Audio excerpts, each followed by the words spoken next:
नमस्कार। आप देख रहे हैं अपनी विरासत। कुरुक्षेत्र की युद्ध भूमि में शंख बज चुके थे, धनुष तने हुए थे, लेकिन एक महान योद्धा के हाथ कांप रहे थे।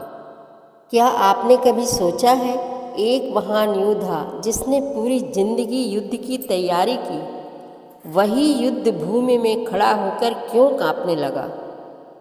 कुरुक्षेत्र में जब सब कुछ तय था, तब अर्जुन अचानक क्यों टूट गए? कारण था मोह।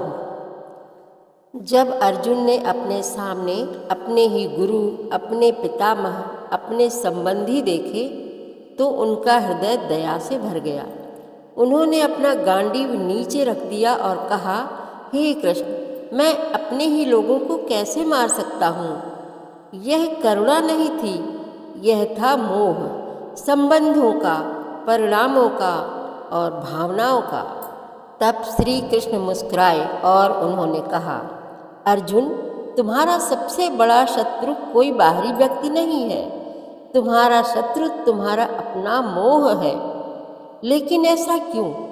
क्या मोह सच में इतना खतरनाक है? आज हम इसी गहरे रहस्य को समझेंगे। भगवत गीता के अनुसार मोह का अर्थ है अंधा लगाव। जब हम किसी व्यक्ति, वस्तु, पद या विचार से इतना जुड़ जाते हैं कि सत्य भी दिखाई नहीं देता, वह है मोह। मोह हमें वास्तविकता से दूर कर देता है। यह हमारे निर्णय लेने की क्षमता को कमजोर कर देता है। अर्जुन का मोह क्या था?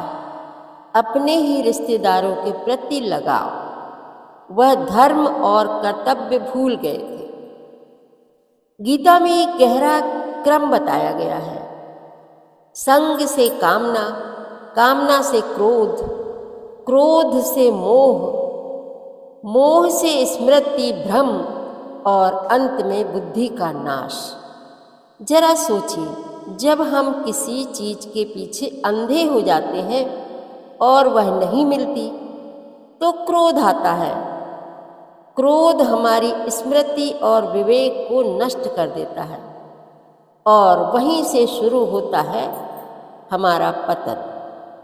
यही कारण है कि श्री कृष्ण ने मोह को सबसे बड़ा शत्रु कहा। जब अर्जुन ने अपना धनुष नीचे रख दिया, तो वह कायरता नहीं थी, वह था मोह।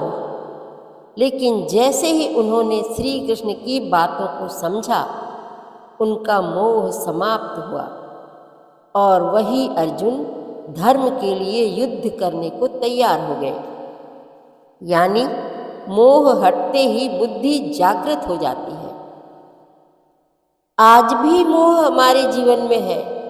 मोबाइल का मोह, प्रतिष्ठा का मोह, रिश्तों में अंधा पक्षपात, लोग क्या कहेंगे, इस बात का मोह। कई बार सही निर्णय जानते हुए भी उसे लेने की हिम्मत नहीं करते, क्योंकि हम मोह में बंधे होते हैं। मोह हमें स्वतंत्र नहीं रहने देता।